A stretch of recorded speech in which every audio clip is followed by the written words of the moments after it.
All right, well, welcome back, everyone.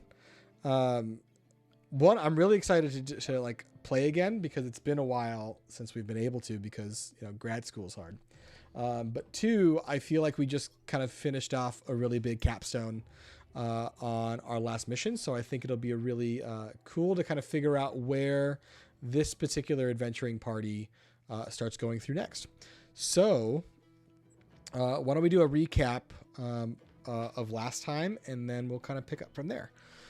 So during our last mission, kind of came to a really big head in that we were finally able to face off with Jackson Reesender, Rowena Stormwind's kind of former fiance who murdered her husband and did all kinds of terrible bad things, as we learned, in the name of this demon lord named Grotst, who seemed to have been pulling a lot more than just Jackson's strings all along. As you kind of rushed to the city to kind of face Jackson and mount this huge defense, as you were calling in all of your allies in a very Avengers-esque style, you did face off with Jackson in your old estate, and you were kind of really clever in being able to attack him. You also were able to save your mother and your sister. Unfortunately, as you kind of landed the killing blow, Lorena, you unwittingly completed the ritual that Grotz was basically wanting to have accomplished one way or the other. Jackson's initial idea was he was going to use Celeste, your sister, to do that, but instead you killed Jackson, and so Grotz just said, well, one dead body's good enough, so I'll just take him instead, and kind of like forced himself through the corpse of Jackson as a portal into this world. And as Grotz's huge form started to come through into Wadep City, this huge war was heard from all around, and this giant form of this golden dragon swooped in from an airship above, where you saw other Warforged up there and other airships attacking these other demons that were coming out. It was just a whole chaotic event. But the moral of the story is that dragon landed on this body of Jackson in this incursion of Grotz, and kind of like started shoving all these demons and Grotz's form back in through this portal. Upon successfully doing that, Grotz, in kind of this disembodied laugh that he likes to portray, also shared it didn't really matter if you were able to stop his incursion now. The rest of the world knows that the demons are back, and that this group known as the Ozatsuri exist, thereby weakening the hold the gods had on this world. As that kind of came to a close, the dragon kind of morphed back into this human female person that you actually recognize. This older woman with a tight bun in her hair and this kind of like silvery grayish hair, very prim demeanor and posture. And you recognize her to be Supervisor Ormond of the Urzatsuri, who had kind of been this dragon from the beginning. And that's where we left off and where we'll pick up as Supervisor Ormond stands in front of your kind of beaten bodies as you were kind of shocked back from this demon incursion exploding through the basement of this small house, or this mansion, I should say. And kind of looks at all of you and says, well, you asked for help, didn't you?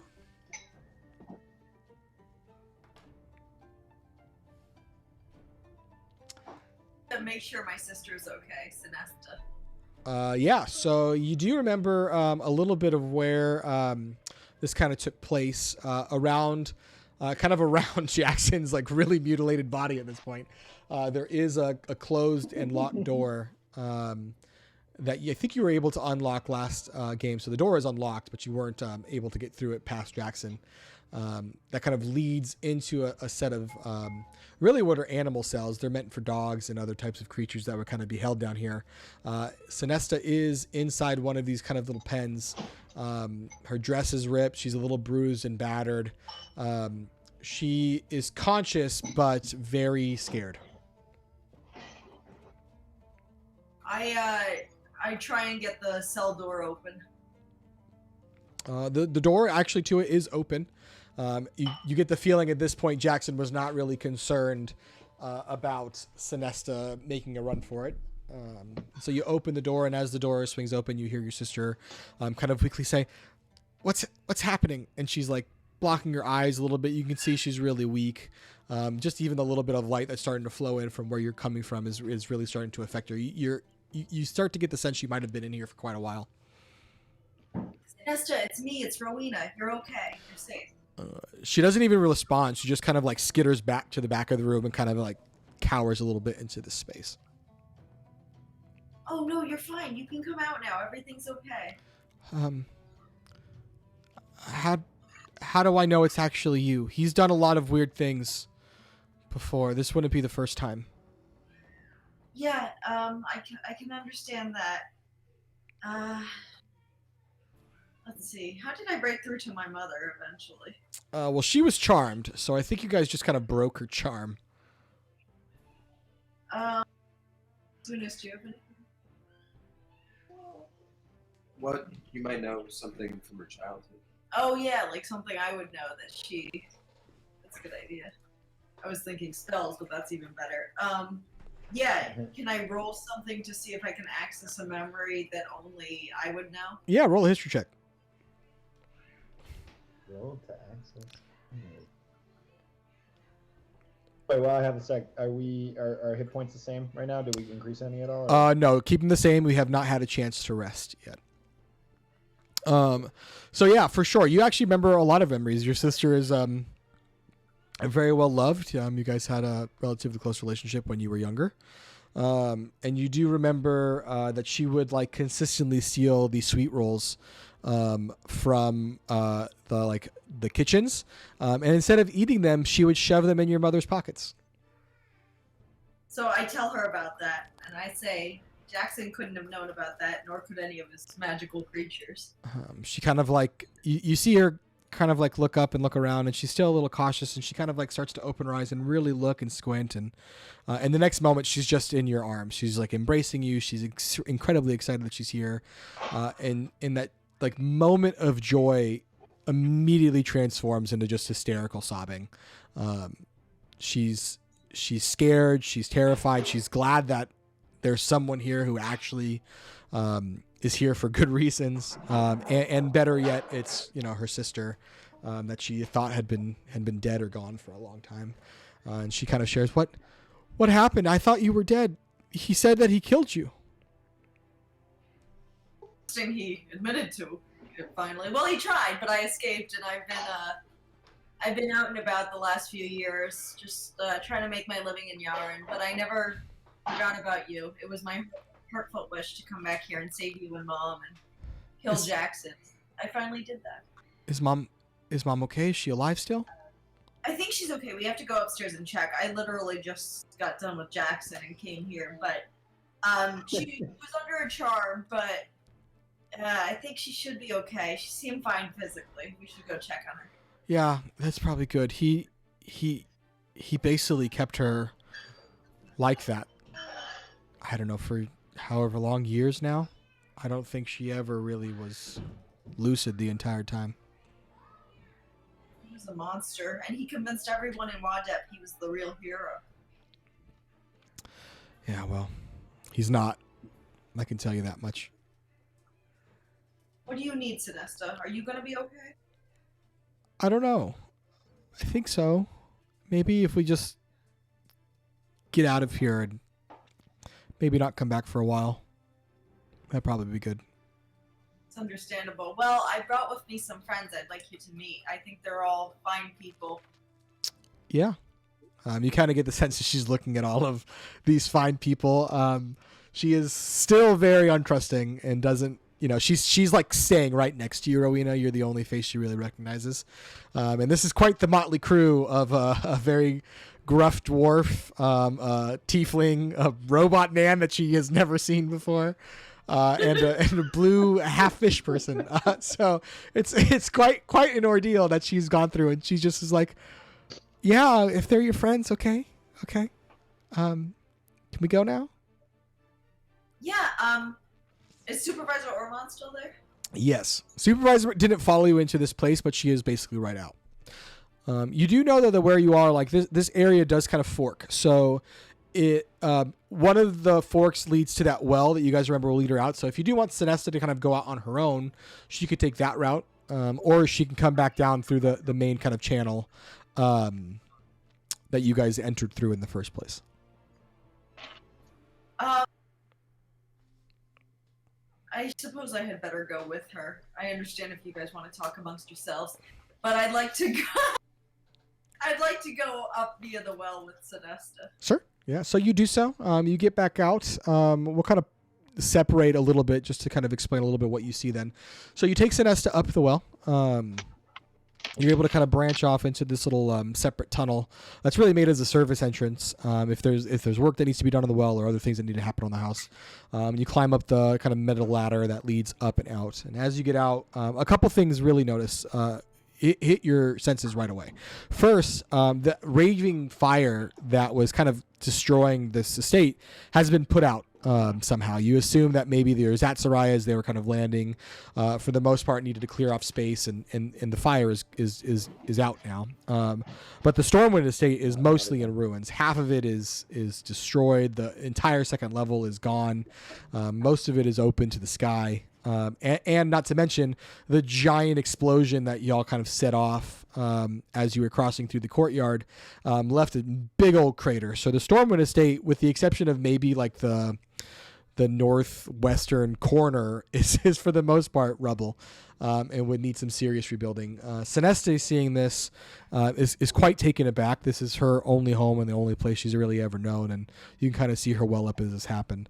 The other thing that you start to notice, though, is that the fighting between the Erzatsarai Warforged and the demons isn't quite done. There are hundreds of airships in the sky, most of which are piloted by Warforged and other Erzatsarai members. You can kind of see the glint off the Warforged metallic bodies.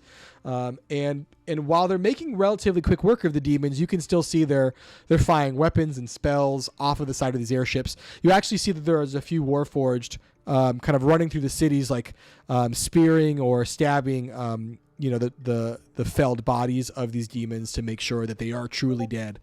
So it's still a bit of a chaotic scene as you're getting up over the ground level. But we'll pause there and swing back to the rest of the crew. The rest of the crew, you're still in the basement. Supervisor Ormond, last you saw her, is still down there with you. You guys just kind of went into a different area of the basement. So kind of up to you what you would like to do at this point.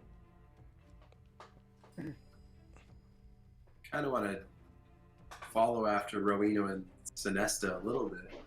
Sure. Maybe keep our distance. Yeah. I don't really think it's our place to like explore or anything. So you guys all kind of walk up the well as well. As you walk up the well, you see all those same things that Rowena saw. The city is definitely just a scene of chaos and catastrophe. A lot of the other buildings are also destroyed from this fighting. The kind of giant pillar of energy that you all didn't realize at the time, but realized later that it was basically a way to summon Grotz into the world, had left quite a pretty deep mark and scar on this area of the city, which is normally very affluent, very rich. The best areas of the city are here in the realm of the First Raised. So it's quite a chaotic scene. It definitely looks like a war zone. What's odd is as soon as you guys kind of make your way and start walking away from the well, you kind of hear a like tisking from behind you. You guys hear that? Who is that? What was that? And as you turn around, you see again the form of Supervisor Ormond somehow immediately right behind you. And she kind of shares as you guys turn around. She goes, I believe you already saw that I was a dragon. It would not be, what's the phrase here? Recommended that you just wander off without having a little bit of conversation. All right. How can we help you? Well, first you ask for my help, and I have provided it. So I would believe perhaps a little quid pro quo is in order. All right. What do you want? Well, quite a few things. One, I would like my medallion back. And she kind of points her hands out to Rowena. Which medallion do I have? The Medallion of Thoughts, I think is what it's called. Oh, that was her. Oh man, I've had it for so long. Okay, yeah, sure, you can have it back. Yeah, thank you. As she takes it away from you, you kind of almost feel this like pull as she takes it. And it's weird. It's not like it's painful. It's just like, oh, that was somehow attached to me in a different way. She goes, well, the good news is you were able to hang on to it. It did make it quite easy to find you. And she kind of tucks it in. The other thing that I would request, and perhaps this is a little bit more practical, you can see now that we are less, what's the term? Less evil than you, I think, at first thought that our organization was. We do quite a bit of good in the world, as an example, saving it from demons. So we would hope that you would like to continue to serve in the name of the good. What does this involve? More of the same, truly. Do the things we tell you to do. Go where we tell you to go.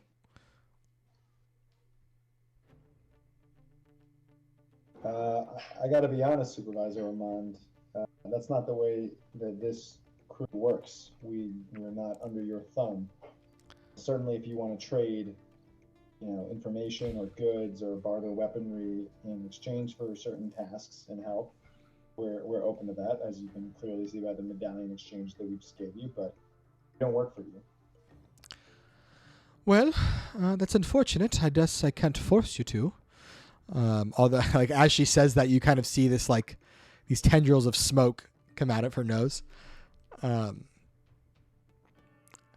mentioned trading information.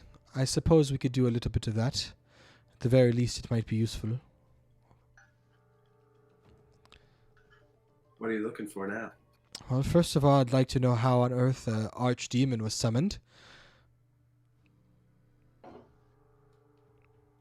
I don't know if we know that.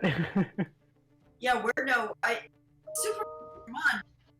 We've been happy to help, or at least in some of our cases, neutral about helping. But you have to understand, we're just following our own hearts and needs here. And, we ended up here because I had a very personal vendetta with Jackson. It just so happened we were able to send Grotz back to where he came from.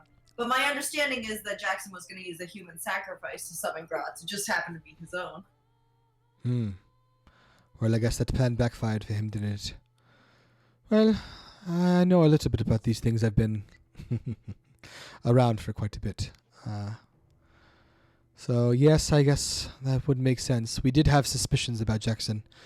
We were certain he was working with some demon. We just didn't believe it was quite so powerful. Grotz is more than just your average run-of-the-mill fiend. He's, as I said, an archdemon. He would control armies. My concern now is beyond just that the Erzatsarai are out in the open, although that's going to pose some trouble. My concern now is if he tries to come back. I would hope we have a mutual understanding that we both want the same things, at least in this regard. We don't want to see the islands crashing down, do we now?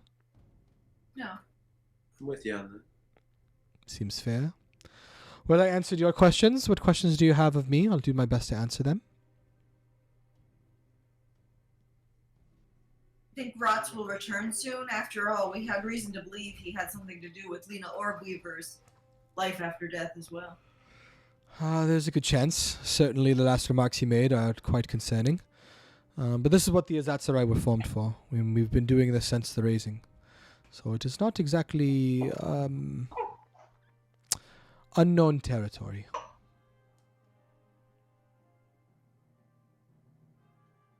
Hypothetically, what would the Azatsarai want us to do next?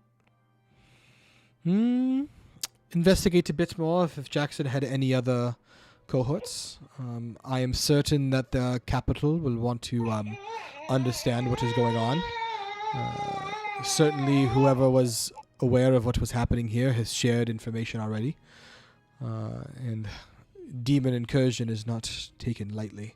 As she says that, actually, you do notice that like a contingent of guards are walking down kind of the main thoroughfare towards the Stormwind Estate, basically by the same way that you guys got here as well. And you do notice some familiar figures, most notably Gavin Bacchus, the Lord Ruler, as well as Sonara and the other lords from the council are kind of approaching in this area as well. And Gavin is just like a tizzy of anger and emotion. And he's just like, you, whatever the hell happened here, I demand answers. Come here. And he's kind of like gesturing all of you to come forward. Supervisor Ormond kind of like looks at him. It's like barely an eye roll, but you could tell that it's an eye roll. And she does kind of nod your head in your direction and allow, essentially giving you permission to head in that direction. And she follows as well. And Gavin kind of continues. Well, answers, I think. Whatever the hell happened here, we're definitely going to need to know about it. I'll tell you about it.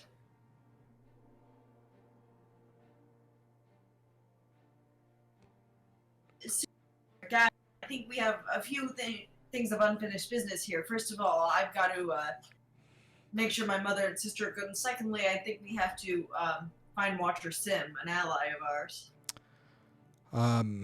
Well, I guess I could ask if you know a little bit about him. Maybe I can find out where he would be.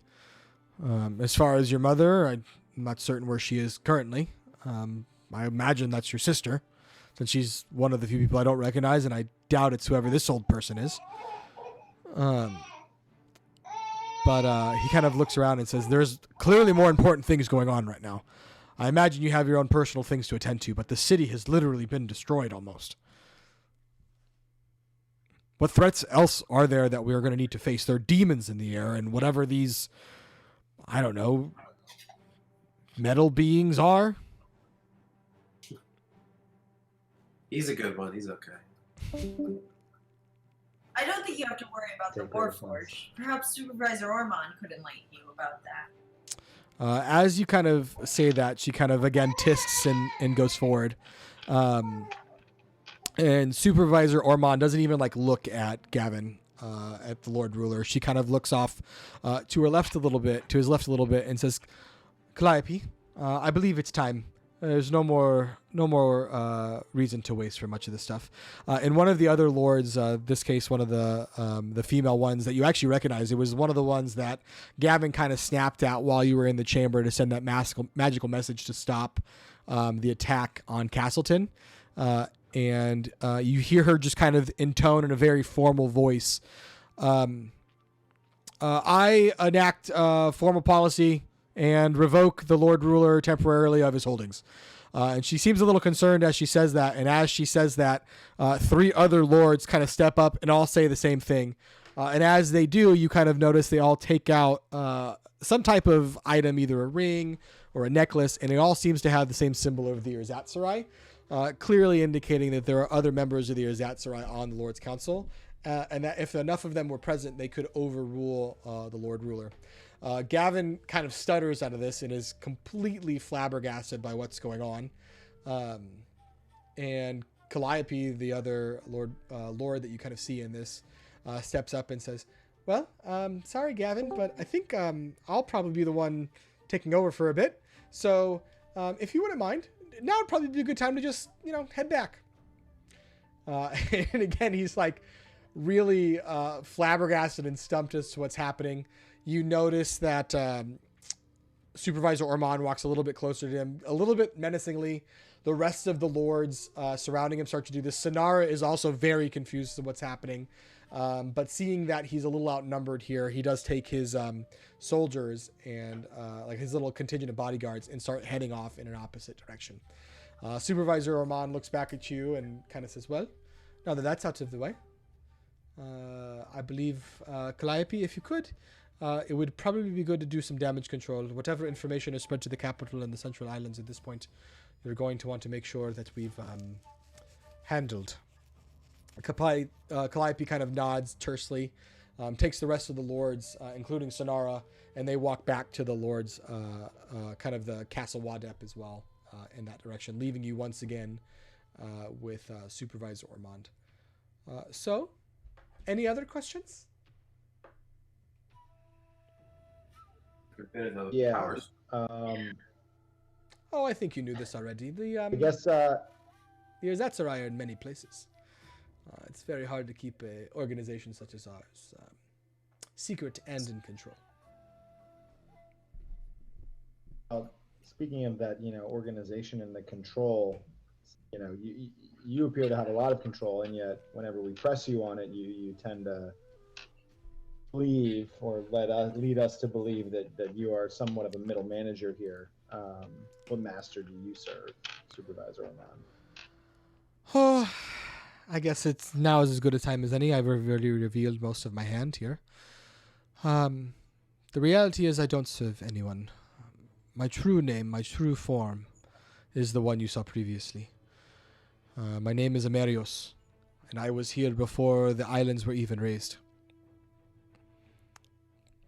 How old are you? It's quite a rude question, but I understand why you're asking. What's the terminology you modern people use? I'll ballpark it for you. Roughly about 3,000 years old, somewhere in that range. Ooh.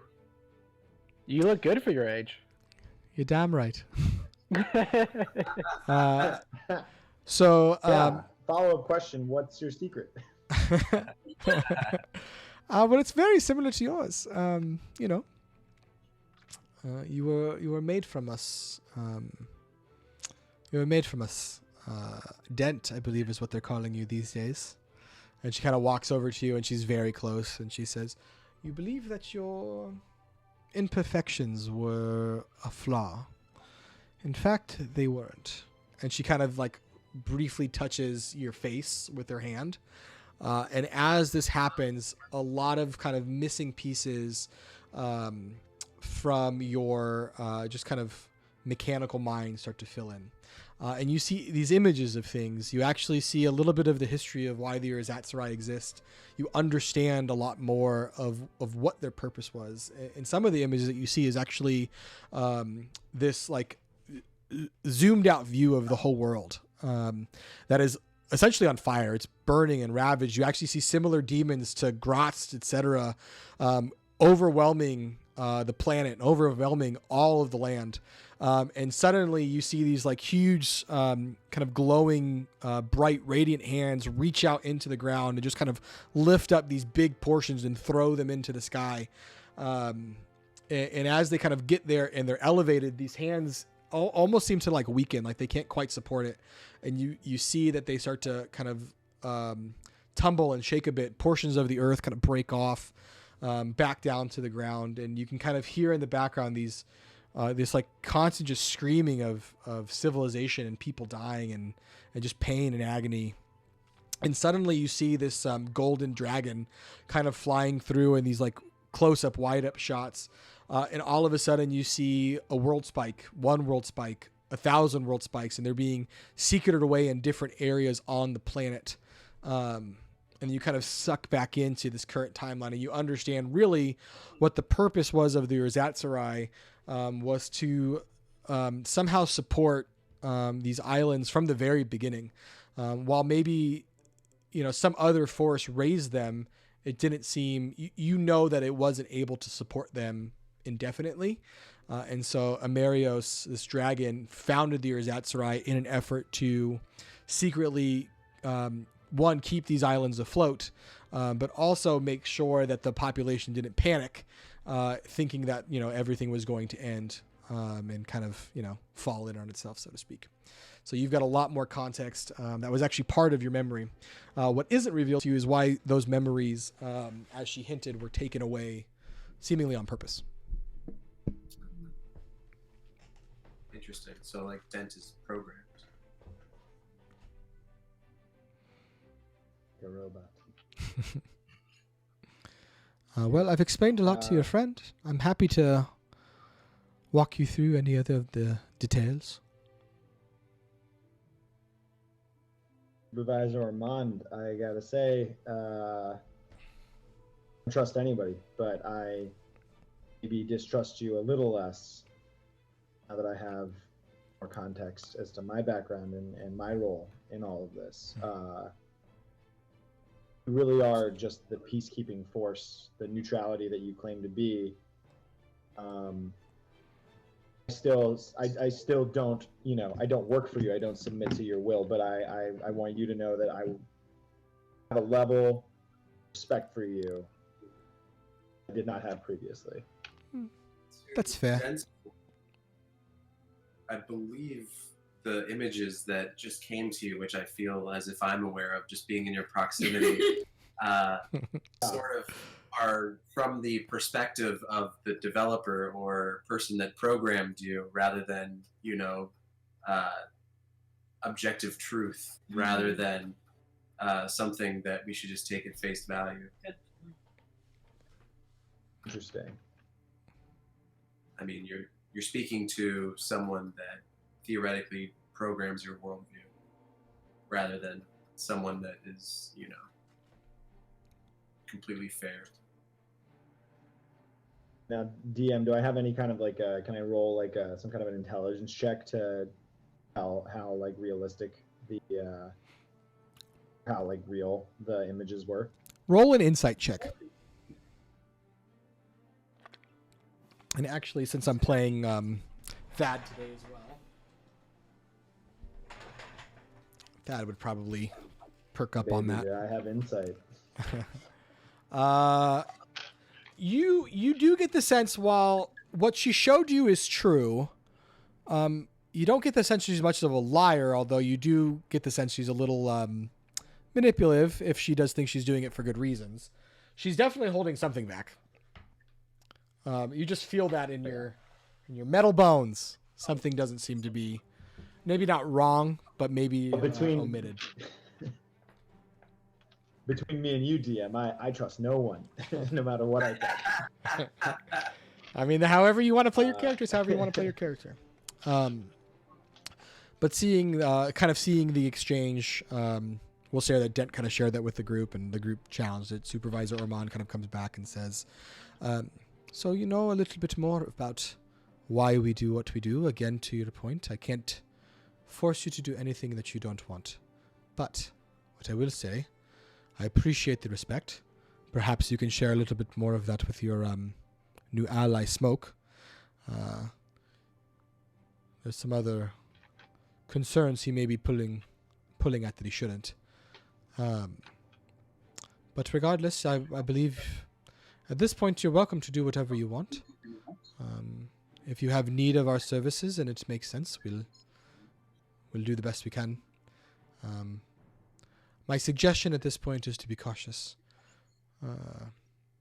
We will do what we can to make sure the Azatsarai are not entirely known, but it will be quite difficult to explain a sudden appearance of an army that wasn't expected.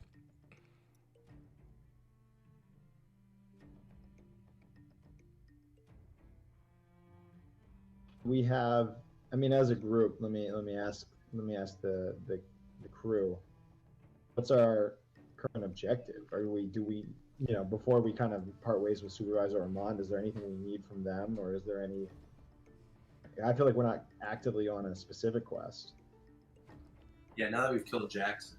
Right, but to that end, I thought that one of you probably should get to pursue your past or your demons, lowercase d demons, as well. I just feels like so. I guess discussion point for the group, and my analytical skills are never the best. Closest thing I can think of is my past and kind of trying to find this dragon that created me, essentially. Point of clarity then, if that wasn't clear. The dragon you saw was Amerios. It was Supervisor Armand. Was Amerios. Yeah. Gotcha. Amerios is the leader and creator of the Azatsarai. And she has basically been hiding in, at the very least, well, I should say they, because they are gender fluid, but they are able to hide in whatever form they think is necessary to accomplish it.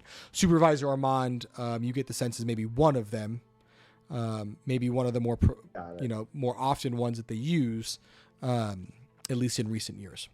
But to be very clear, Amerios wants you to remember that it was they that created the Erzatsarai specifically with the intention of keeping the islands afloat after the gods raised them, because it seemed as though the gods were weakened and weren't able to actually keep the islands up.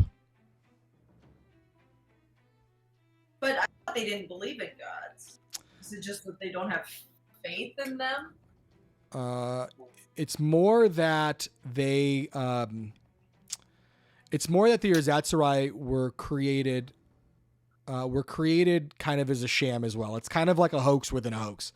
The Erzatsarai, like a regular, organizational people, essentially believe they joined through this, like, the gods aren't real context. And they have to, like, do their duty to keep the world alive. Amerios knows the gods are real, but knows that they can't hold the world up. And so they needed to create some type of storyline to create a very cult-like organization that would want to really make sure they stayed secret and were also really dedicated to keeping the world spikes in place, intact, and strong. So to that point, while they're neutral, they are not above doing some really shady things for what Amerios believes is the greater good. Got it. Yeah, that's kind of always the vibe I've gotten from them. Yeah.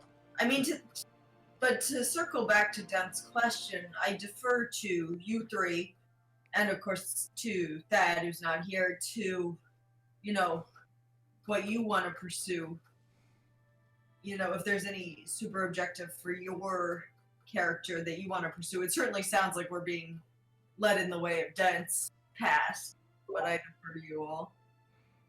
Yeah, I will say at this point, it's really up to all of you to kind of point out which way you want to head, and it really can go in any direction, whichever one you wanted to kind of pursue more. I'd like to follow Dent's path. Sure. That's one vote. I will say, or let me ask Dent, because you are still a relatively new character to, not like super new, but I feel like I don't know you as well as with Zunis or Thad and definitely Rowena, but with the things you were doing prior to us, would you call them, prior to coming and meeting us, would you call them to be benevolent or more on the unlawful side? Like, what kind of crew did you used to run with? Let's say that. In my opinion, was skewed unlawful. I would say I was not happy with the situation I was in, and I got out of there. Oh, yeah. Does that answer your question? It does. So then, I guess, so what are you trying to? I guess we're willing to help you, but I'm trying to think. When we help you, is it going to be we're helping you to do good and like discover something good, or are we going to kind of go onto a darker path? We're past ourselves, man. Yeah. We're not the most ethical merry band of travelers. Listen, this is a merry band of travelers that I have. I don't always align with you guys morally, but on an interpersonal level, I believe that we have something here. And so I would never ask you to follow me down a path that you didn't want to go down. This is my path, and it will not always be the brightest path. The types of things that I was involved in beforehand and the kinds of answers that I'm looking for are not, it's not going to be all sunshine and rainbows, unfortunately. Gotcha. So bear that in mind. If I have to just grab smoke and side quest this thing, that's what I'll do. But I think that at this point, Ivo, we have earned each other's mutual respect. 100% mutual respect. I just don't want to go down a mission where we're doing something immoral or anything questionable. Obviously, though, I follow Rowena wherever she Anything goes. questionable. But a whole world of Dungeons and Dragons. You don't want to do anything questionable. Right. Let's go. Let's just say I hope your past is like helping old ladies cross the road. I hope it more aligns with that than anything detrimental. or anything negative. As you guys are kind of conversing, Supervisor Armand is kind of like surveying the side and seeing most of the Warforged kind of take on and doing what she needs. And she kind of approaches all of you and says, again, you are welcome to do whatever you need to do. I will say you do have quite a useful means of travel now. And she kind of flicks her eyes up to one of the airships that doesn't quite match the others. I will say, if I can provide perhaps a little bit of warning for each of you. Dent, I know that you mistrust us. I can tell. The truth is, it's in your nature. It was meant to be so. But if I could only give you one word of caution, don't let Smoke linger too long. I think you know where he is and where he went. It would be unwise for him to continue down that path. Again, Rowena, I think that you can do great things with us. It would be rather welcome. You fit in well with what it takes to succeed in the Erzatzerai. If you have need, just let us know. And if you would like to keep the medallion, I will give it back. But as a sign of good faith, understand that it also lets me know where you are. Yeah, what do you think, Dad? It's a little tracking. It's got some system. pros and cons. 0% chance I think you should do that. And I'm a robot, so I calculated. Yeah, no thank you, Supervisor Roman. However, you do know that flattery is the way to my heart. I have to say that all this talk of morality, I, Rowena, have done many immoral things like thievery, and I'm always kind of torturing the people we kill to get murdered quite a few. To get information. As I said, you'd be a very good fit. Oh boy, a whole organization that does that sort of thing, though. I was doing it out of pure scrappiness and necessity. Same. I'll have to think. I'll have to think about this, Supervisor Ormond, but I can't say it's not an attractive offer, especially because at some point I would like to. Of course, I was just landed gentry. I was not a ruler, but I would like to take my arguable rightful place as ruler of Wadep. I like that. Well, I kind of want to argue in favor of taking the Thought Medallion in the event that anything truly horrendous happens. Supervisor Armand knows where we are and has our back. I didn't tell us for a long time that was the GPS. it did work out in this particular instance, though, wouldn't you say? Jackson's death. Yeah, that's true. Although, but Did it work out? They didn't. We killed Jackson. They came in too late. Oh, I would really caution you to remember that while you killed Jackson, you also summoned an archdemon, which you were woefully ignorant on how to handle. So perhaps I should just give this back to you. thank you. I'm good. Okay. Archdemons come and archdemons go, but at least he wasn't summoned with the death of my sister. All right. Well, if that's the case, just a couple other Damn words right. before I allow you to go about whatever else you decide to do. Zunis, if you do decide to seek out the gods, you as well, Thad, understand that while they are certainly more present than I have made them appear to my organization, just understand that they may not have the answers you actually want them to have. I've had that feeling for a while ever since they imprisoned us.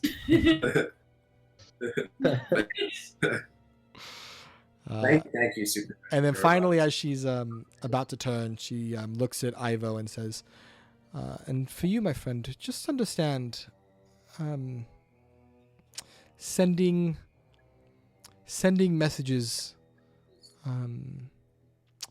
unsecurely is not recommended. And she hands you a letter that's addressed to you. Okay, I'll take the letter. You got DM, do I recognize the handwriting? You do. Okay, I kind of I'll look around at the rest of the the crew, and I'll kind of just silently pocket it and save it for another time. Okay. If you choose to read it, let me know, and I'll send you what's in it. Cool. Well, Supervisor Ormond kind of turns off and heads in the same direction that the Lords and the Lords Council went. You get the sense they're going to try to figure out how to do damage control on what's going on as you see this army of airships all around kind of killing off the rest of the demons. As that happens, this rope ladder from about 60 to 100 feet above you kind of like unfurls down. And you look up and you see that it is your airship above you, piloted by Truna, who did come after all back to your side to assist you in this endeavor. So you guys all climb up on, or are you going to do anything else before you go? So I gotta go make sure Cora's okay, and I feel like we should go apologize again to Watcher Sim. Sure. Well, you have no idea where Watcher Sim is. Gavin was kind of sent off. So you can kind of figure it out. I would say at this point too, let me see if Thad would know this. Oh yeah. So Thad kind of chimes up and is like, well, if Watcher Sim would go anywhere basically at this point, he'd probably go back to the Helm's Temple and just try to figure out what's going on. He'd want to bury, and you kind of see Thad gets a little conflicted. He'd want to bury Bettany and just make sure she was at peace. So maybe not the best to bring up that particular wound right now. Yeah. And if your mom is with him though, she's gonna be okay. I'm certain. Yeah, Rowena, go check on your sister and your mother. Okay, I'll be fast. Ivo, are you gonna read that thing? Listen, man. Read it. I nearly died. Like literally like 10 minutes ago. I nearly died. There's a lot of shit going down. I got this letter. I'm gonna hold on to it. So let me have my. I just want to point out that I was given a vision. I was given a vision of my past that I very voluntarily shared with everyone. Very voluntarily. You had no choice there, Dad. And for you to withhold this letter, it tells me something. I don't know if you remember that mutual respect speech I made earlier. No, I'm just kidding. I would just like to say to the group, as Ormond is kind of gone now, minimum out of earshot, that I want to caution everybody that there's evil in this world, right? There's the very obvious demons, right? A demon, I think we can all agree, is pretty evil. But then just because your Zatzrai are claiming to be this neutral force, it doesn't make them good. Like evil with a smile on it is still evil, and I'm very troubled by their ability to infiltrate various forms of local governments, and I still very much think we can work with them in various different capacities, but I just want to caution everybody that I don't think we should ever be under their thumb. I don't think we should ever be under their watch or their tracking abilities, and I think that everything we do for them needs to be transactional. The last time we helped them, they were basically like, we're going to murder you here or you can help us out, and I think that we should all remember that happened, and that's tyranny. That's not democracy. I didn't go to grad school for marketing, but you did see right through everything that she said. Wait, so the medallion, the medallion is a tracking device, essentially, also, right? Yes. It's not its intended purpose, but she kind of Exactly. let you in on the secret that's how she's been basically following you the whole time since you left the city of the dead. And Rowena, did you wait? So I didn't know that it was a tracking. but Yeah. Rowena's kept it though, right? No, I gave it No, back. she gave it back. She decided she didn't want to do it. So I guess so. The medallion could track us, right? Yes. But then I guess why did she have smoke track us as well? I'll let you think through that one. I don't guess think I'll she's ask allies you- with smoke at all. She what? I mean, she smokes boss, technically, I guess in like very simple speak. I don't remember what smoke exactly was. He was the Kenku with the bird head. Oh, five-headed I love bird. smoke. Okay. But I think that's why she sent him. My best friend. He's a lot cuter than she is, and he seems more trustworthy. So Well, like Smoke was the head of an organization wouldn't like typically be the person to like actually track you. Sure. But you Well, start what you about kind a of you really can piece hands-on together that, like organization? what's that? Sorry, I made a dumb joke. Keep Oh, going. sorry. Like you can piece together that like while Smoke was tracking you, obviously using his skill set, he was also able to always find you no matter where you went, and that was very strange. Well, because and of we, the were, medallion. oh, what were we gonna say? I was gonna say because we had the medallion. Is that what? That's why he could track us so well, Correct. In part. in part. And I guess it makes sense that he would be there to kind of aid us as well. She has stakes in us succeeding, so she's sending a like someone to help us out as well. Correct. Okay. Yeah.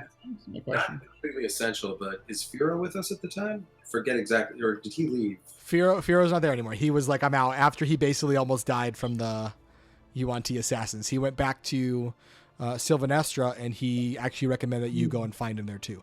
So That's right. essentially, there's kind of a lot y'all could do. You could do whatever's in the letter. It's up to Ivo. Dent can try to find Wouldn't that be Smoke, something if we knew? and he should know where Smoke is. That was what I was thinking. Rowena opted not to join the Erzatsarai, so it's kind of dealer's choice what she'd like to do at this point. And Zunis could push to go to Sylvanastra to find out more about Sylvanas and Firo. And Thad could, if he was here, could choose to like really push on Helm and figure out more of this like god mechanic and why the world spikes exist and why the gods are weakened, etc. So to keep things moving along, why don't as Ivo, I want to, and I'll let the group know this, that since again I nearly died like 10 minutes ago, I'm gonna go ahead and take the rope ladder up to the airship, and I'm gonna get a little space, and I'm gonna kind of take my luggage off and take a little break and have a rest and a peace and quiet, and I'll go ahead and read the letter. So I'll head up there and kind of rest and read the letter that was. Well, funnily enough, as soon as you kind of get up on top of the deck, you see a familiar face, a very attractive looking tiefling with dark hair. Her name is Truna. You might remember her. The co-owner and founder of Forward Motion Solutions. And as she kind of sees you climb aboard, she really whips you a new one. And she's just like, oh, great. Okay, cool. Yeah, I'll just fly into like a active war zone. No big deal. NBD. Oh, and also with my most prized possession, this airship that I, put my lifeblood into to make and make sure my company was successful. But no big fucking deal, I guess. Sorry. One. This is now my airship. Thank you for piloting it. Wow. I need to take a minute, and then we'll talk. And however you think you might have been wronged, we can accommodate you for it. Let's say that. Okay. Well, that sounds great. So I won't leave right now. But I'm gonna just make this clear. I'm not your fucking taxi service. I run a goddamn company. You want to fly this ship? You could figure it out. And here's how I'm gonna even help you with that. I already found someone to do it for you. Just take this bullshit off my hands. And she kind of gestures off towards the helm, and you see behind the steering wheel is a new figure that you actually don't recognize, you haven't seen before. It's a half-elf woman. Katie, would you want to explain a little bit of what your character looks like? That's me. Whoa! What? It was Katie? What? Ah! Okay, I have to read my paper. Sorry, guys. It's all good. So my name is Lilu, and I am a wood elf. I'm a little on the taller side, I think, for a wood elf, and I have silver hair and green eyes. And that's what I look like. Oh, there was a pop-up on my D&D Beyond where it said something. It was like game log, and it says Lilu's action. So I was wondering who that was. Now you know. There we go. Yeah, I guess while we're on that point, D&D Beyond just launched that game log feature where you can actually see everybody else's roles, which is really helpful. So, But yeah, Ivo, so you kind of get into this point and you see that Troon is kind of like essentially passed off piloting duties to Lilu. She introduces her to you and she says, listen, she's capable, she's smart, her and I go way back. If you need her to do anything tricky, she knows what the fuck she's doing. So I'm going to go fucking sleep because this was fucking nuts. And y'all can figure out the rest of whatever the hell this is. And we're going to talk about that accommodation bit that you mentioned earlier whenever you get a moment. So I'll hang around for that. But afterwards, if you could just set me down somewhere around Factory Park, I'd really appreciate it. And she just kind of like huffs off. Fuck's sake. What's the name of that woman again? The Truna. airship woman? Yeah. Truna. I'm officially in love with Truna. All right, so I will be like, all right, fair enough. Well, so I'll kind of give a wave over to Lilu, and but then I want to just kind of go and find a I forget how, it's not too big, but as far as most privacy I can get, I guess I'll just kind of take a moment to kind of go and take a seat or lie down to just kind of get away from everything and go ahead and read the letter that was given to me. Yeah, totally. I want you to just save a roll for me. Can you just roll a d20? Yeah. And just save the number. Oh, if I do it, is it going to pop up? Oh, that's okay. If it's seen, not a big deal. I just want to know what the number is. I want you to save it.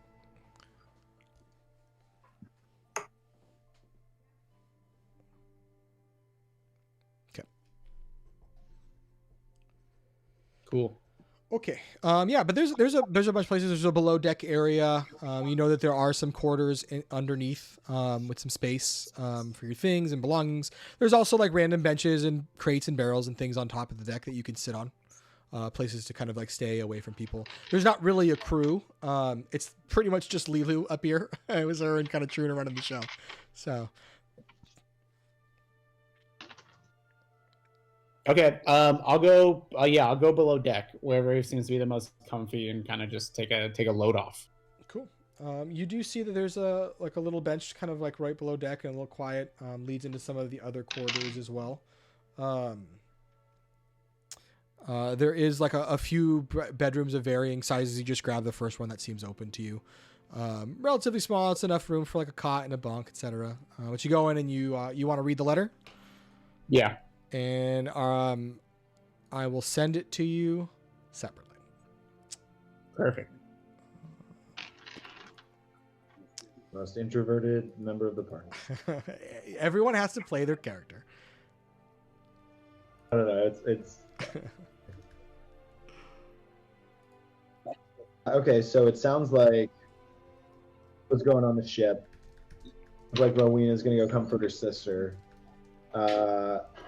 The plan is not to bring your sister with us, is it? Is she staying here, or what's your long term No, plan I just here? didn't get to talk to my mom after everything was over, so I want to make sure they're both set up, since it sounds like Wadep City is in flames. Yeah. Well, I'm obviously very curious about where Smoke is and all of these things that he is discovering that no longer, what is her name now? Amoros is warning me against. I'm very anxious to talk to him. So, and I know that Smoke does not speak the common tongue, so I'm interested in conversing or communicating with him, I guess. My pitch would be we go to Smoke, where apparently I know where he is. But if somebody feels strongly a different way, I, as a robot, am obviously open to the old logic of a better plan. And I'd love to know more about Firo, but I think he's okay. Yeah. He seems to always know how to evade danger. I want to ask Thad to do like an exorcism over this land. What do you want to ask that to do? Like a Helm version of an exorcism over this land, since it's been burned to the ground and trodden. archdemon. So Thad kind of looks over, and you notice he looks at you a little, not like questioning your motives, but almost like wondering if he can even do that. And he kind of prays a little bit, and you hear him kind of call out Helm's name. Zunis recognizes the prayer. It's kind of a consecration area. And he kind of looks back and takes a swig of his flask and says, I think that'll do it. And kind of like walks back a little bit. That's great. Thank you. Who's your other god? Besides Helm? Yeah. Been so long. Every time. I could go through my- Sylvanas is the new god. Oh, Sylvanas, who's with Firo right now. Correct. Yes. Oh, okay. Well, I think we're set spiritually. I'm not going to talk to Talona. I don't think she would make this situation any better. So, yeah, I just want to quick side forward and I'm good to go. All right. Okay. I think there's babies on our aircraft here. If you weren't hearing my kid scream a second ago, I'd be very surprised. My little robot is doing tummy time.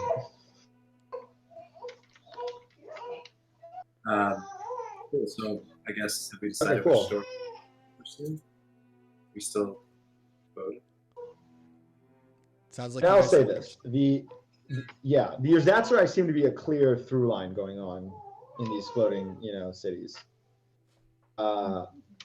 My goals have generally been, as I've been pretty open with, is learning more about nature of where I came from and the pervasiveness of the Urzatsuri organization. So if we want to go into that world, I think that smoke is the next logical step of information. I agree. Okay, so Ivo is gonna immediately jump up from his very cozy bed that he's been laying on, quickly get above deck, quickly get to where the ladder is. How far up is the airship? Am Probably I about- yelling distance? Probably about 100 feet or so. You could definitely yell down. They would hear you. So I yell down and I'm like, Dent, shut the fuck up. Your origin story does not matter. So stupid. Gonna fuck up. Get Rowena. Oh, Everyone get up here immediately. We need to leave now.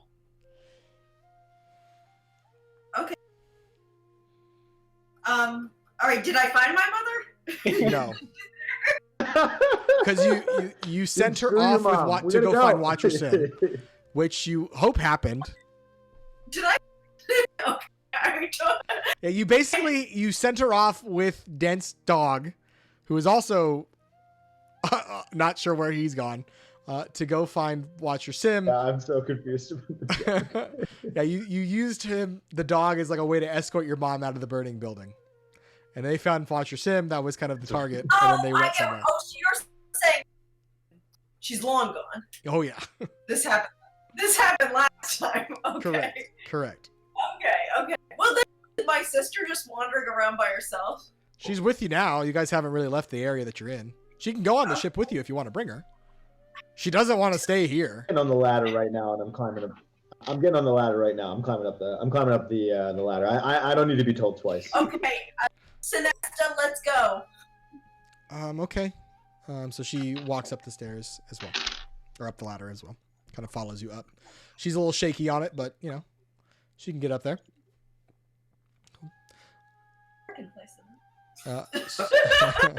So you're all currently on the airship. Yes. Yes. Sorry, What news have you? wait. I'm trying to bring up your message. Do you want me to just copy it into the chat? No. Oh wait, I found it. Hold on, because I want to.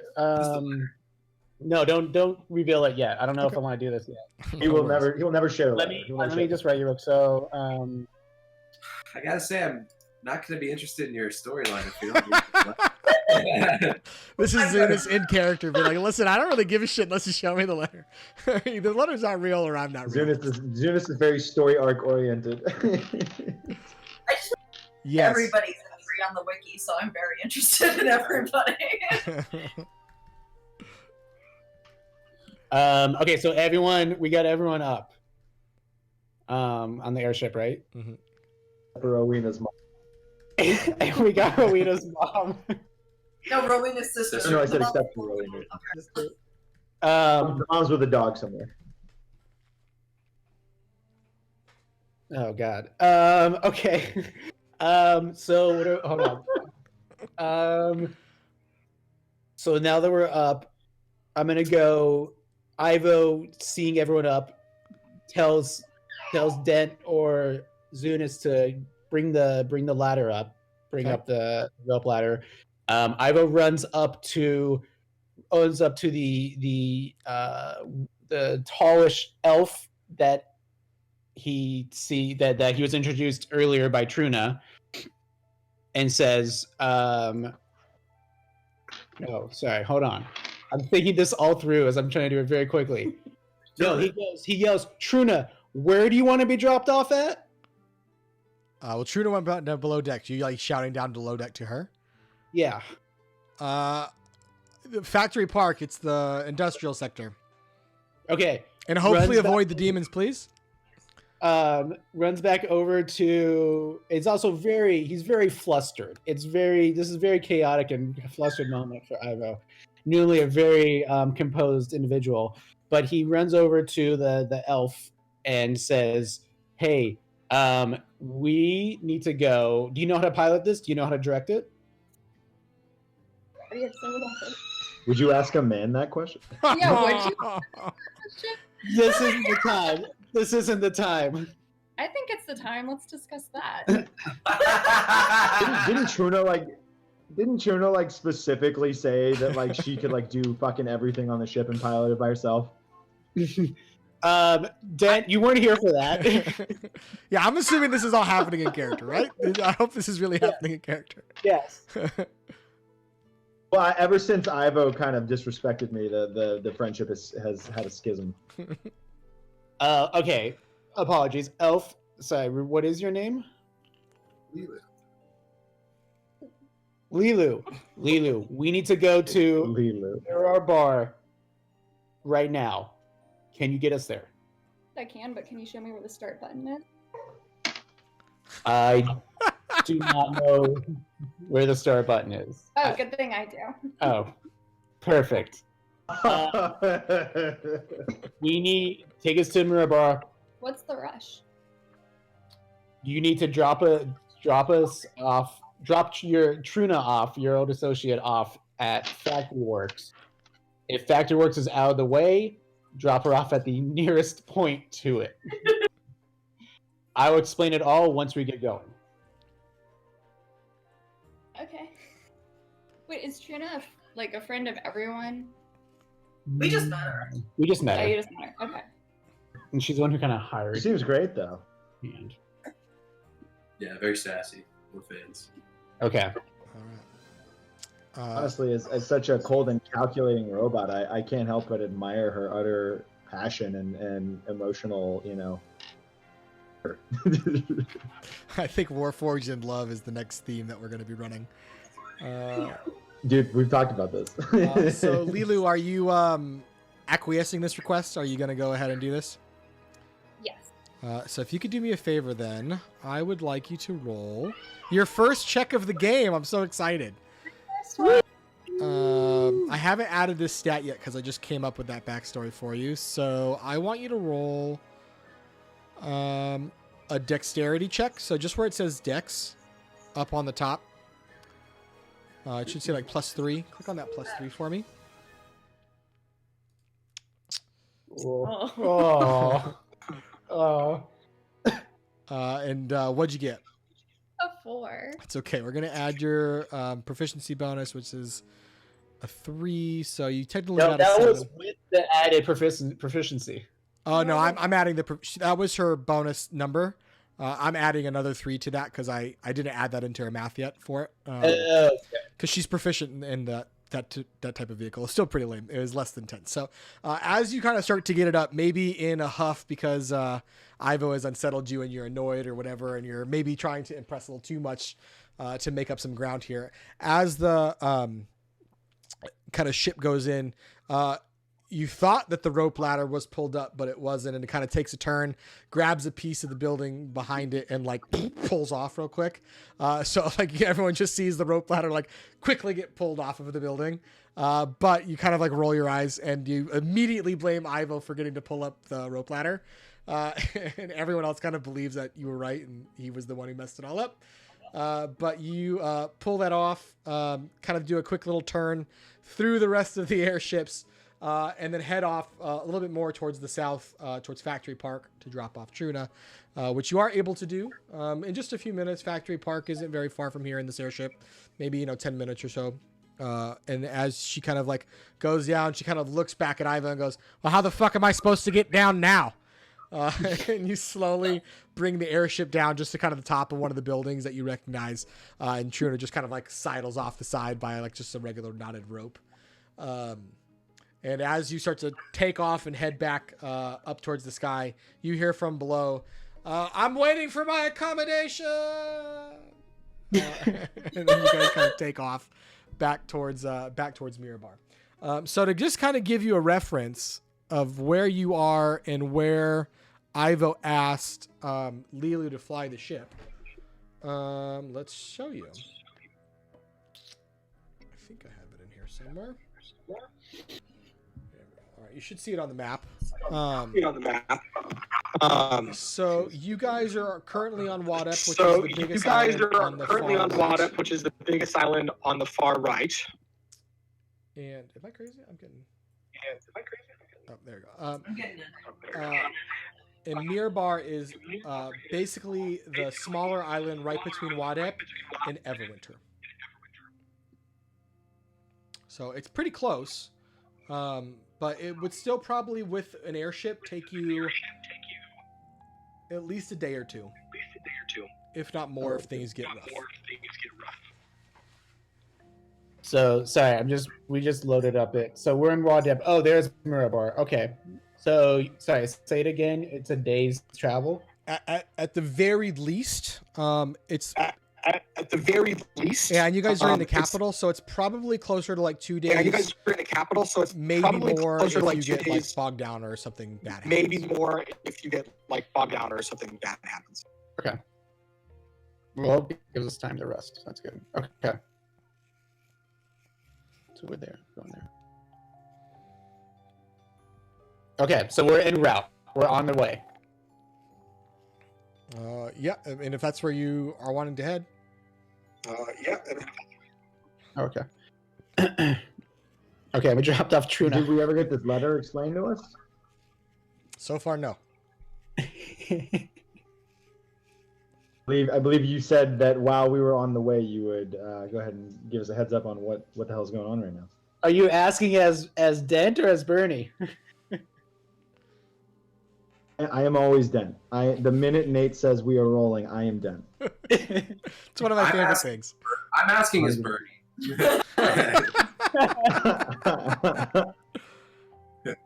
Nate, if Nate doesn't shut off the Discord, I dream as Dent. So I'm assuming, so yeah, so I was getting questions of kind of like, what are we doing? What's going on? So, first I'll turn to Rowena and say, Rowena, I've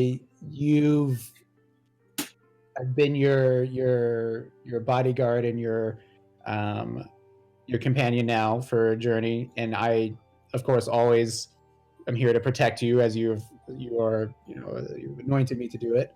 But there's something that I need to do, and so I need to put myself first in this instance. But I need all of your help. But I want you to know that I need to put myself first right now.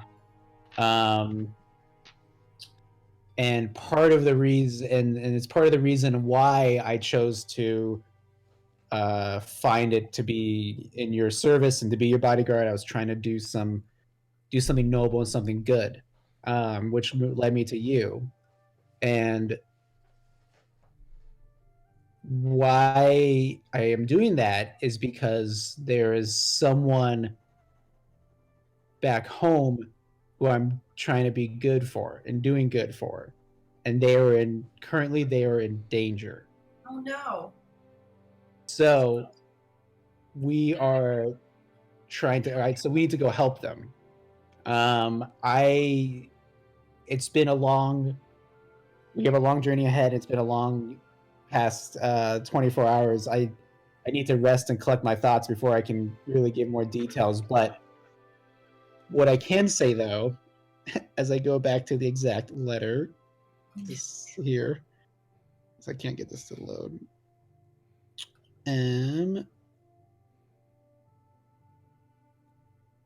Shoot.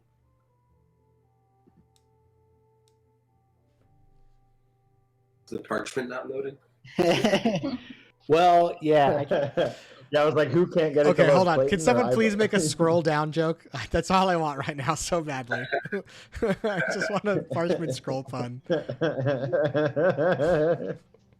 Nate, I can't. Oh wait, here we go. I found it. Yeah. There's so Nate/DM. There's so many buttons on Discord. Sometimes I get so It's true. Hey, somehow I managed to do it Overwhelming. while running and wrangling these cats, so you'll be fine.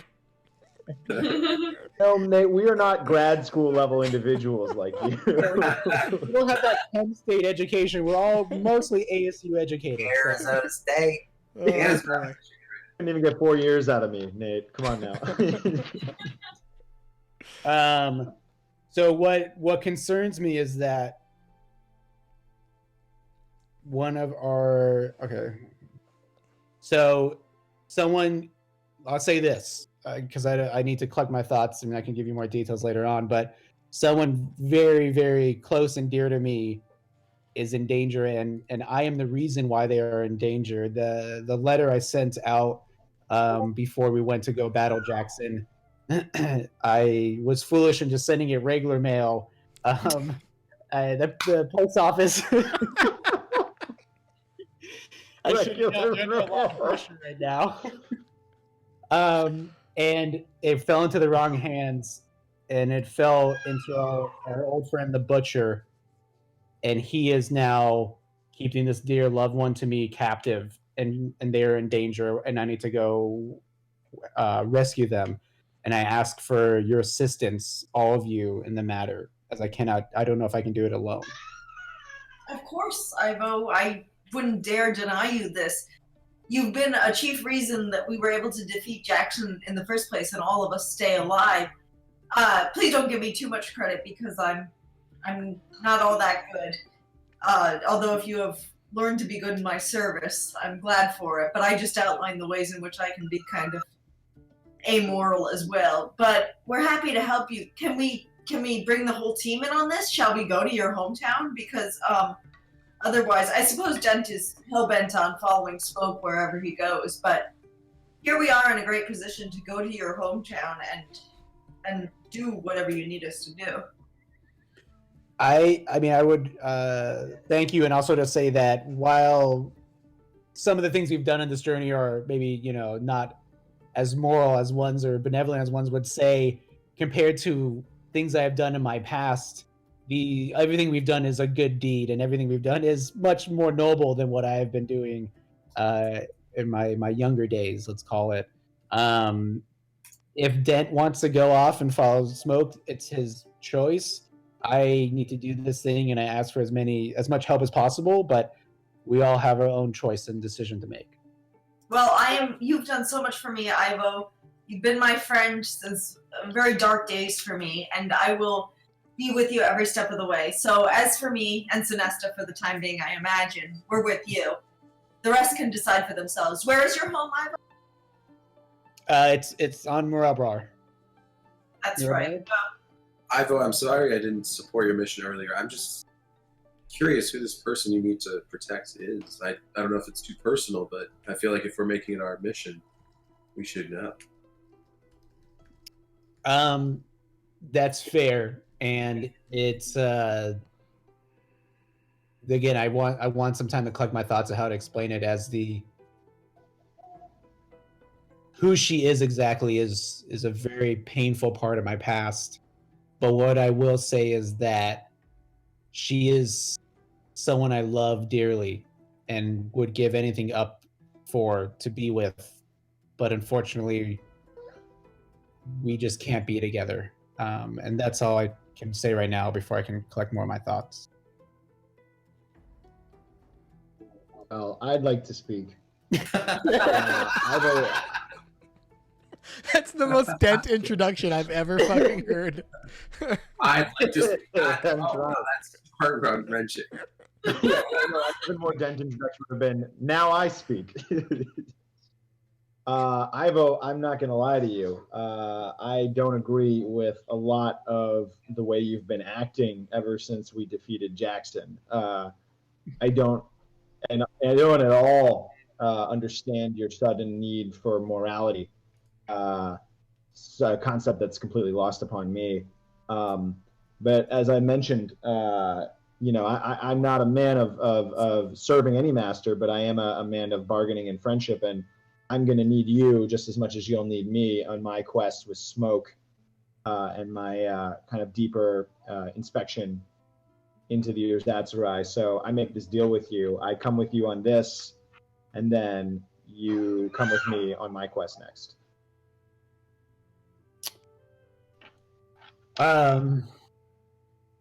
Yes, you have my word that I will come with you. I think the only conflict of interest is that right now I am in service with Rowena, and that unless she has something that needs to be done that's dire and more pressing, then I will follow you. But I am in service with Rowena, so her needs come first, but of course will, if can be, follow and help you with your quests. Yes, and all of you did so much for me in the fight against Jackson. Dent even transformed himself into the spitting image of my father to scare Jackson. So He did, for the record, he didn't really scare him. Remember, Dent fell face first into the basement, and then he ran to a door to then pick the lock of the door. He did nothing else. Just want to make sure everyone remembers that. Well, he tried. I didn't have time to be on the post-mortem chat. I was trying to confuse Jackson. To confuse him. You confused and then us. I thought that the door, something might have been behind it that would have helped us. Because you guys know I'm always looking for the next helpful weapon. Just because it didn't work out doesn't mean I was whatever. I had a plan. Right. So, back in character. Barring any unforeseen circumstances, I will, of course, you have my loyalty and my help, and that's a given. And then, of course, we will help Dent. No matter what. Dent has raised some well, not no matter what, but we will help Dent if we can. And this is me telling you guys that I'm helping everybody else out, and I am forsaking my pressing questions. And I need complete support afterwards. I need complete support in my quest. Okay, that's fair. Making the And connection. if I need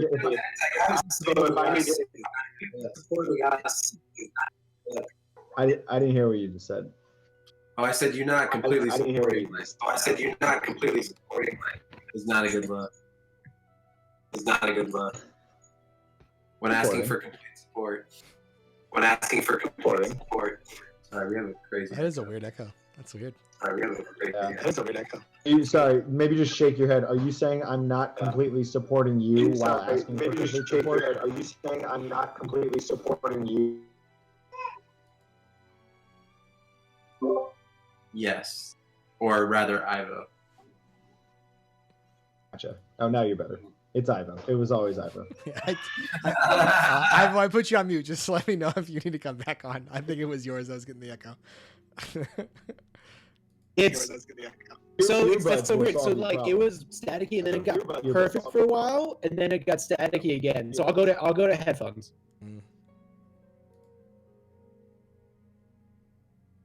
It's all good. All bueno. Dent, I think you were mid-thought. Oh, well, I was just like, if I'm forsaking my quest, which I can, because I'm nothing but ruthlessly pragmatic. I just expect same level of support from the rest of the clan, specifically Ivo, who lately I've frankly been a little bit disturbed by his lack of forthcoming information. Even when he said, I'll explain on the airship, and then we get on the airship and he wouldn't explain. But that's all. That's my bargain. I'm making a bargain. I'm not here to support you. I'm here to support you, the phrase, unconditionally. I'm giving my condition. Well, if you are giving your condition to my most trusted bodyguard and friend, then I give it back to you. And we have a deal. Can Katie hear what we're saying, since you have headphones? Ivo? Lilu? He's still muted. I know. I thought we forgot her name. It was like the tall elf. Here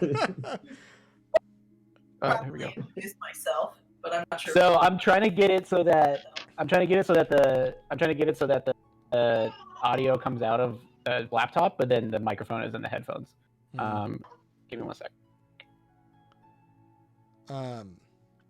Just while you're sharing that though, Wait, is it staticky right now when I'm talking? a little bit. It's like distorted and a little slow, like you're kind of laggy.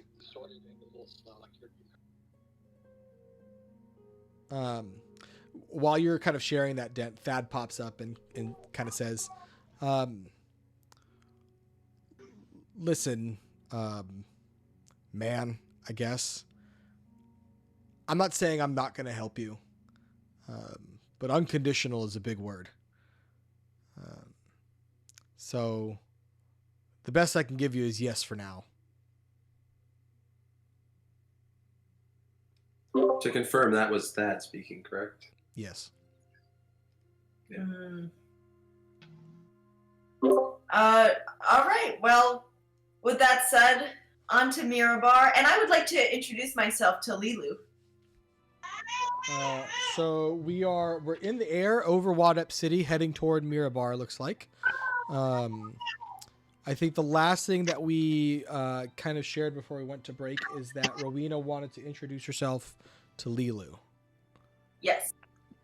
Hi, Lilu. I'm Rowena. I just wanted to say a quick hi. Thank you for coming to bail us out there. You're welcome. Happy to, except for the guy sitting next to me. That was kind of rude. He means well. I don't mean to make excuses for men, but he means well. I think he's just physically and mentally exhausted right now. But I'm looking forward to getting to know you. I think that you'll find we're a quirky group. We all have our past traumas, but I think we work pretty well together. So you guys killed your ex-husband? Is that what I was gathering from Yes. the conversation? Okay. Very long story, but So probably the good thing not to be an ex of anyone in the group. well, it looks like Ivo is moving heaven and earth for someone who's possibly his ex. So, we'll see. But yeah, that was our big journey lately, and I'm glad he was a terrible guy who also, in addition to killing my father, also unleashed a virus across Wadep, and he made it look like he was the good guy in the situation. So I'm really glad we're rid of him, and I think that I'm eager to. Ivo's been a great friend of mine, but I don't know all that much about his background, so I'm eager to help him out. But it's nice to have another woman aboard. Yeah, I feel that. For sure. I'd also like to introduce myself to Lilu and just formally apologize for Ivo as well. He's not like the rest of us. I would like to say something to Lilu as well.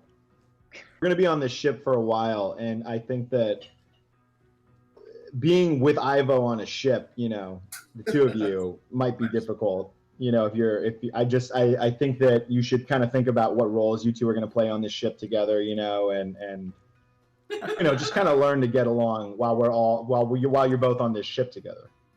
I'm gonna fly the ship, so I'll make that my role. fly the ship, and just make that clear to Ivo. Like, you're flying the ship. Like, you're both on the ship, but you're flying the ship. Do I have the option And to then- say we won't go any farther if he doesn't show us the letter? You're the one in control of this here. Metaphor. I won't do that yet. That seems mean. I ask Ivo, why are you being so cagey about your background?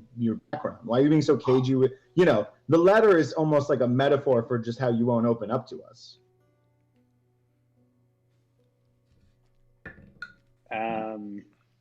This is fair, Dent. I just ask that, and I know this, you're being mostly mechanical, nuts and bolts might be hard for you to sympathize, but it's been a very rough last couple of hours, and I need a second to kind of collect my thoughts.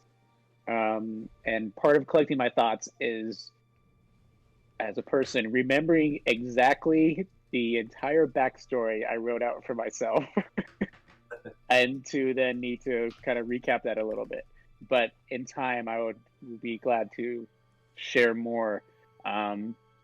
Just know that this person that we're going to go rescue and help is very, very important to me. But this also, it's very tough for me to talk about, as it's something that was crucial when I was younger. It really was very detrimental to me. I'll be glad to share more. It's just very tough to talk about it. So, from a logistical standpoint, Mhm. will we be placed in a lot of danger, Ivo? I'd imagine we're going to see this similar amount of danger that we've been seeing. Zunis is I'll say that if you've been okay with where we're at currently, or what we've been going through, then we'll be all right now. Are we going to a war zone of some kind? We're going. So sorry, I know, and I'm very flustered. This is very alarming news that I got, and I feel very guilty currently, having been the reason why this person was captured. But we're going to my hometown, and as far as I know, it is not a war zone. But my letter was intercepted, and then seeking vengeance against me because of a hatred to me. This person I care about was captured, and I'm assuming I might go get tough more it is to food. think about to be. I'm sorry, did you have something to say during my moment?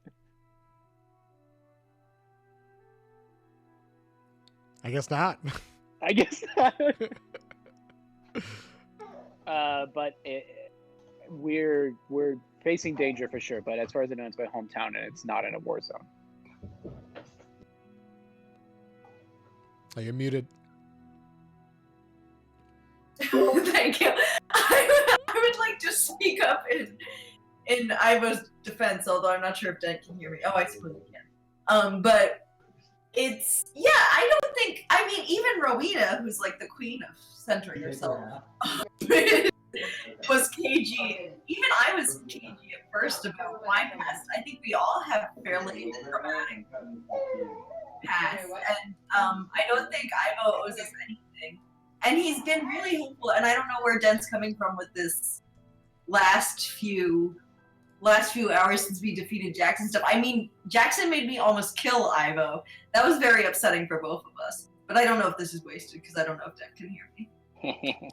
I appreciate it though, Rowena, and yes, thank you for understanding where I'm kind of coming from. I as I mentioned, it's this person I care about is being captured, and captured by the butcher, and who was part of my old mercenary group, the Lordless Crown. I think if I'm saying that correct, right, DM? Can you check me on that? Yes, and just to make clear in case it wasn't, Valdrew is the butcher. Oh, okay. I knew that sounded familiar, but I wasn't sure. So the person you basically let escape from Castleton unknowingly, is the butcher. And the last that you heard, just to add context, because I know it's been a bit, Valdrew was working with Lena because Lena offered to give him resources so that Valdrew could essentially attempt to take over the Lordless Crown. Right, I remember that letter we found in Lena's chambers. So wait, are you saying Valdrew kidnapped this person who's dear to you, Ivo? I believe so. That's what the letter states. And I think at this point, yeah, I at this point I'm fine to share exactly what the letter has said. There we go. With the group. So DM, I don't know if you want to just copy and paste it into the chat. I can do it as well. I got it. All good.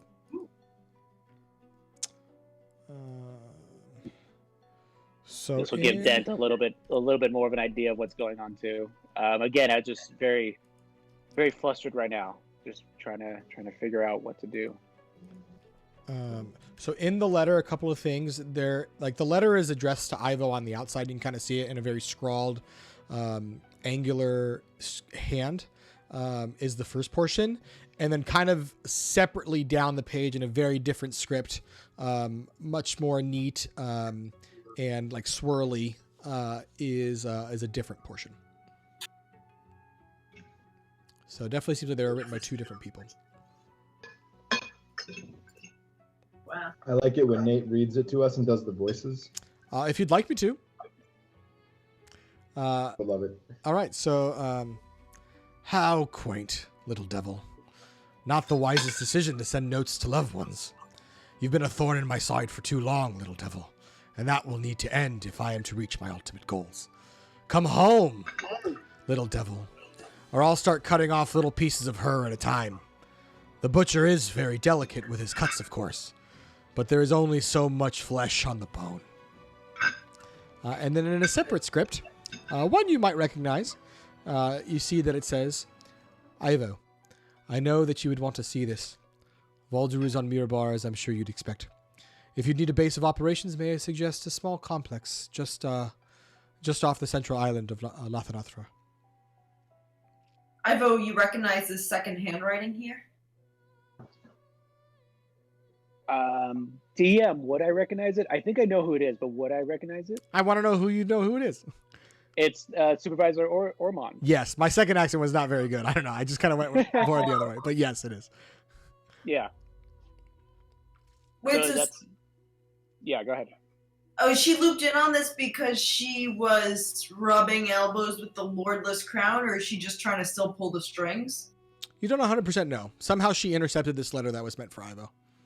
Okay. Yeah, I read it as a she kind of intercepted it. Like sending mail apparently, like normal mail is everyone's just intercepting mail constantly and reading everyone else's mail. So obviously mine fell into the wrong hands, and then I feel like she intercepted it, having just many eyes everywhere saw this come across and head back towards me. So she intercepted it and left me this little note. Oh, gotcha. Wow, then I guess in a sense Dent is really, I mean, we knew this, but Dent is really correct about them being everywhere, the Erzatzerai. Right. All right, well, I suppose, do you intend to go to the central island of Lathanatra? To me, that means nothing. What matters is that this person I care about and I love is in harm. I don't really know what a base of operations, and also if we all take a look at the old map, the Central Islands is further away, and what is important to me is getting to my hometown and rescuing the person I love. So I don't see any reason why we would go to another island that, looks like maybe even a day further journey away. Yeah. Unless I don't know any history of it, so I don't know what good it would do. I think in your position, I'd feel pretty much the same, Ivo. Lilu, roll a history check as you're kind of overhearing this conversation.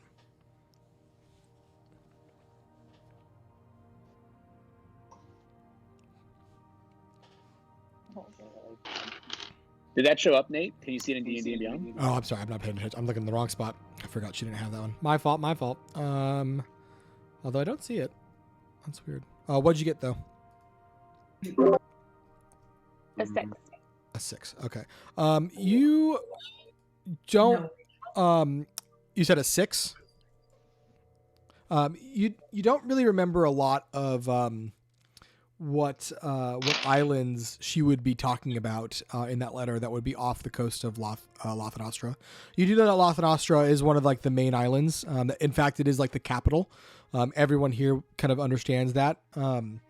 You know that sometimes like little breakaways of islands kind of float off and kind of absorb and stay near other of the bigger islands. And with your particular background, many different organizations use them to hide certain things or form little bases of operations, or even have like small little communities and villages. But none of them really come to mind as you're hearing of one off the coast of Lothanostra.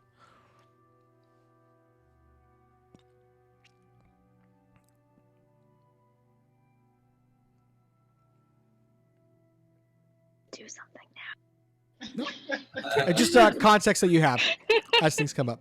Okay. It's a good question.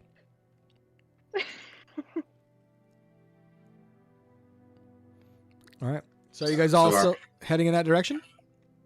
It sounds like yes. Yeah. Lothanostra it is. All right. So you kind of continue off in that way, Lilo at the helm, steering it in that direction.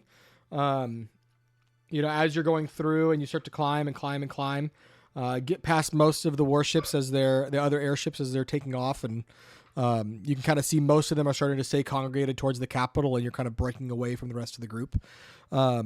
As is very typical in Wadep, there's just tons of rain and lots of weather. But the clouds are relatively low. They seem to be in this area for whatever reason, and you do end up breaking through and kind of getting above them. And as you break through kind of the first set of clouds and you get above them, quite a bit high in the sky, you actually kind of break that cloud line, and as you see beyond the horizon in the sun, you can actually see there are little dots off in the distance as well.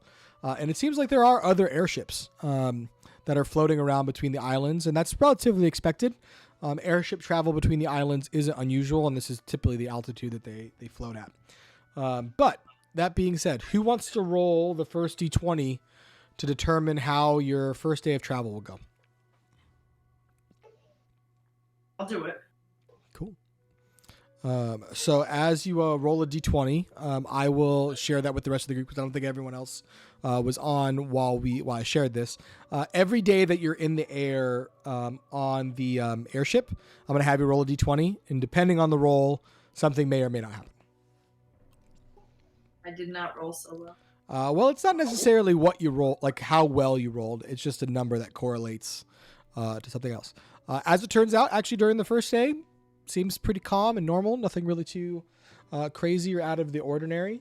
It's been about, 10 hours of travel-ish as you've been kind of in the air, and based on when you left, it's getting into the period where you would probably want to rest.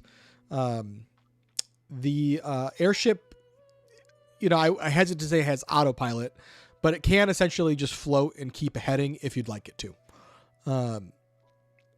So it's essentially the time to rest of the first day. Is everyone going to go to sleep, or is anyone going to stay up? I'm in good health, so I'll stay up. But I did want to make sure Sinesta got some food and sleep. Okay. Yeah. Is Lilu taking shifts, or is she just flying? She got autopilot, sort of? Yeah, essentially there's like an autopilot kind of feature for the airship. It's not so much like it can turn and stuff, but if you point it in a direction, and it will maintain speed and keep heading in that direction. Cool, yeah, I guess I'm going to sleep then. Okay. Anyone who's going to sleep, I would like you to also roll a D20 for me.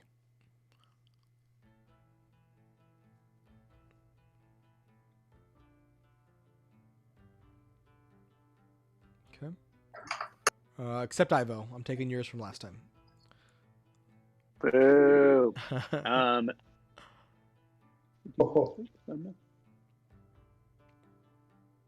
And then, Rowena, can you roll one for Sinesta as well?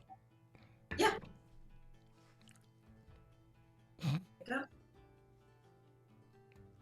Nice. This long rest of sorts, maybe up our. Yes, you can all take a long rest. However, before you actually go to rest, you all kind of like pile down the stairs and start opening doors and kind of going into places. As it turns out, Sinesta kind of headed down before most of you because she was the most tired and just really beaten up and a little concerned as well and wanted to clear out her space. She actually found the largest set of quarters in the lower deck. So she's got a room that's got kind of a double bed near the stern. It's got a window, like a nice big kind of large window that faces the outside. It is definitely the nicest room in the lower area with the most space and kind of the most furnishings. Beyond that, Dent and Ivo really only find kind of like the small little quarters, and they have to share. That's the room is basically a set of cots, and there are 2 cots in this room. It is clearly meant as more of a bit of a servant's space. For the rest of you in between, you have a room to yourself, although they're relatively small, not very large, but it is enough room for a singular bed and kind of like a nightstand and a dresser. So you do have your own little space in here with the exception of Dent and Ivo, who rolled the lowest, and you guys are sharing a room that is relatively tight. And you can determine who gets the top hammock. That's Ivo's roommates, huh? Mm-hmm. Can't be mad at me. That's the way you rolled. But yes, you do have your original spaces. You're welcome to decorate them as you like, if you like. But you go to bed through the evening. Lilu, are you staying up? Are you still piloting the ship, or are you going to take a rest? I'm gonna stay awake. You can stay awake? Perfect. So a couple of folks are awake. Looks like Rowena's still up and Lilu is still up. Is there anything you guys want to share with each other or speak with each other before the kind of dawn of the next day? How did you, maybe we covered this already, but how did you meet Truna?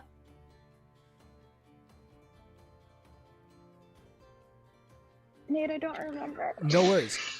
You're welcome to make this part. I'm so bad at this. No, you're not at all. The rest of these folks will tell you this is very much what the first 6 games were like, so don't worry. Okay, good. So really the only kind of bit of your backstory that we created was what your profession was and that you were friends with Truna. So how you want to connect the dots when this kind of question comes up is completely up to you. You can make it up. Truna was my friend. Looking at Clayton for approval. She seemed like a prickly person, but I definitely liked her chutzpah. I like that she's prickly. I appreciate that about her. It's better to be tough than not. Yeah. I definitely agree with that. And she seemed like a no BS type of person. Yes. How should she have been paid? How should Truna? Yeah. Wasn't she supposed to be paid in some way? According to what Ivo told her, yeah. Are you asking me or are you asking Rowena? Rowena. Did we not pay? Nah. Maybe that's why she's. Oh, no wonder she's pissed. Okay. Oh, yeah. Did we tell her we were? Ivo did. Since he's asleep, I'll point it out. Ivo basically said if they like double timed it to Mirabar, he would accommodate her somehow. Oops. And then we just sent her out of the air. Yes. Popped her out of the airship. We did save her from a bender. That is true. That is true. I believe when Ivo boarded the ship, he said, "This is my ship." Well, technically, I do want to stipulate it is your ship. She did offer to give it to you in response to saving the life of her friends. So. Right. It was our ship. It was our ship. You're sleeping.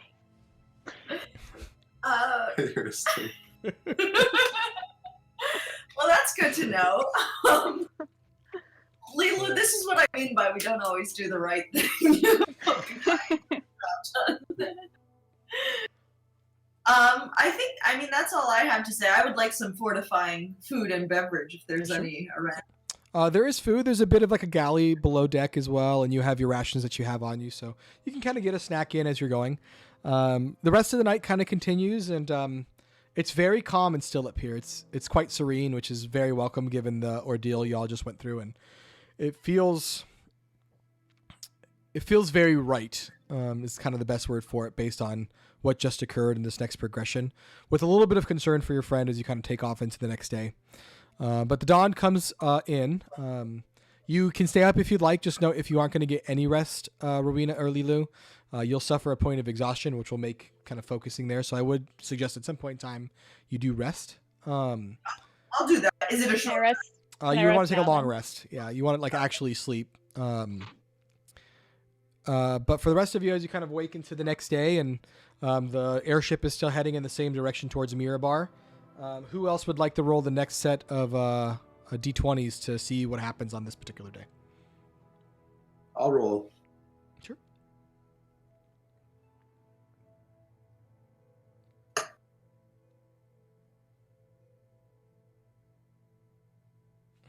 Taking a while to load. Oh, there we go. Okay. Do me a favor and roll a D4 next.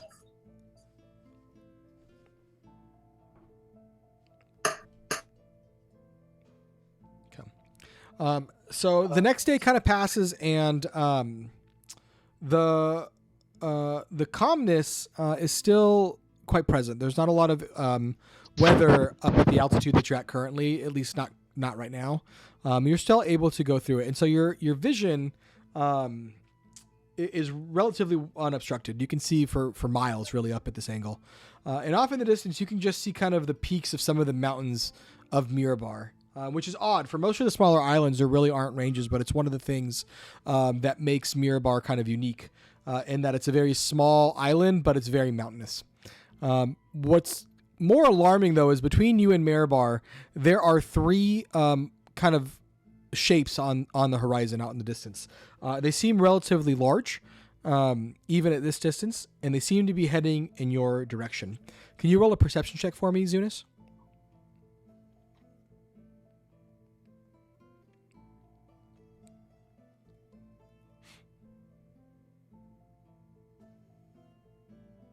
Is that a 4 for your perception check as well? You cannot tell what these things are. Fair. Sitting there in the distance.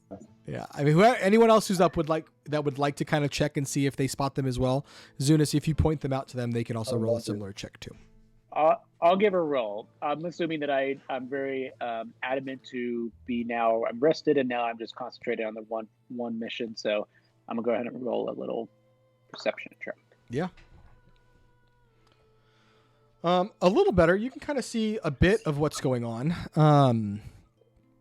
These seem to be airships as well. What's concerning is there's not a lot of shipping lanes between Mirabar and Wadep. Not in the particular path that you ended up taking. Seeing airships on the horizon concerns you, and you are pretty confident this is some type of hostile attack. Oh. From which directions are the airships coming? They're coming from the direction of Mirabar. Well, oh. Yeah, they're between you and Mirabar.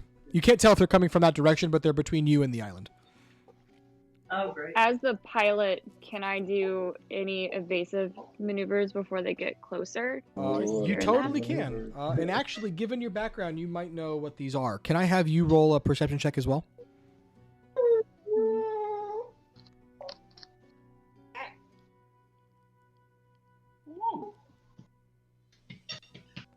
Oop, I forgot. I keep forgetting I have yours. I probably can. I'm probably just looking in the wrong spot. Let me see. Game log. Oh no, that's weird. I don't know why I can't see it. Let me check. Let me go back here. Game log. Yeah, I don't know why I can't see yours. That's super strange. What'd you get though? 24. Nice. You know exactly what these are. In fact, you've maybe helped these folks out every now and then. You know, maybe not necessarily as you wanted to, but you've done it. These are pirates. And they seem to be trying to impede your progress towards Mirabar. And as they start to get closer, you do kind of notice that you recognize the sails as well.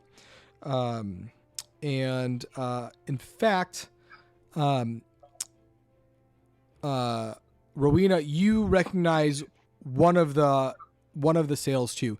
There's 3 different ships, 2 of which have similar imagery. That is basically just like a white skull and a black backdrop. One is a little bit different though, and you recognize it to be another rival thieves guild that you've run into before. And that's actually where we're going to end tonight, as these pirates are starting to come within range of your ship on your way to Mirabar. Shit. Get me all revved up, Nate, and then see you in a couple of weeks, I guess. Dude's gonna be twice as big. Correct. No, for real. But yeah, we'll end there tonight for the stream, friends, and for the couple. I think a couple of AP Club members jumped on and wanted to watch. So for y'all, we'll see you on the next one. Goodbye.